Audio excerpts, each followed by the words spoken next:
legend began. Today, Larry returns to his childhood home unashamedly a boy from the bush, but a personal light plane bears the fruits of his city-based success. The old farm where he grew up is now empty and overgrown, but he still holds close the memories of a cherished childhood.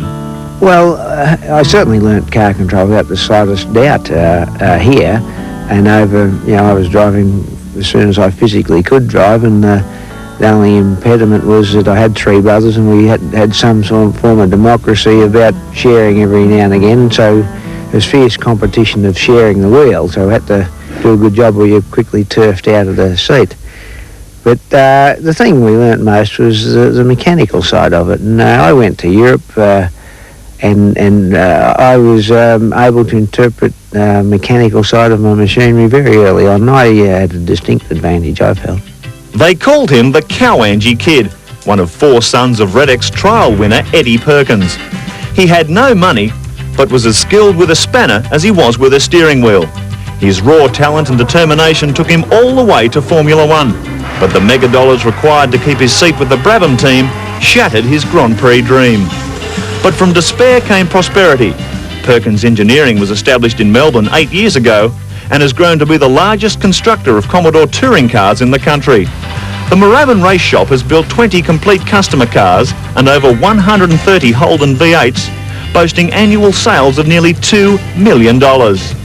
Perkins is justifiably proud of his achievements and of his long-standing loyalty to the local product. I'm still running a Holden engine, which I'm very happy to do so, whereas the guys around me have got the Chevrolets with their racing equipment on them. But we tend to source everything out of Melbourne.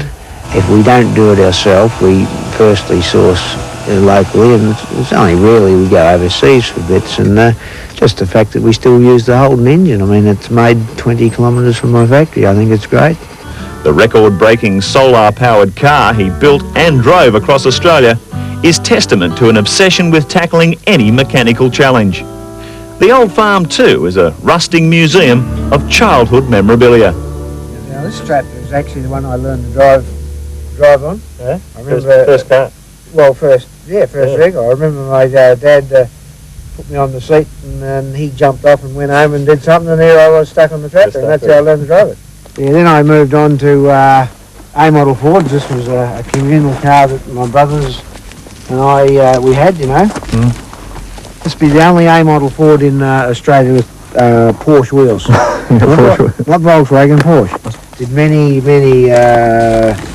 laps in this, you know. Yeah, this was the Perkins race car. Oh, this was the machine. This was it. Yeah. So your allegiance to Ford changed somewhere along the line then? Well, look, it deteriorated on me, didn't it? His loyalty to Holden remains rock solid, but Larry's long-held claim to the world's fastest Commodore has been seriously eroded with the return to local Ford versus Holden V8 competition in 1993.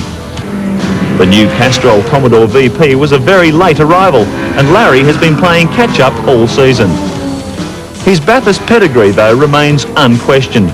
3 mountain victories with Peter Brock attest to his talent. But victory in the Tooheys 1000 with his own car remains the greatest challenge Larry Perkins is yet to conquer.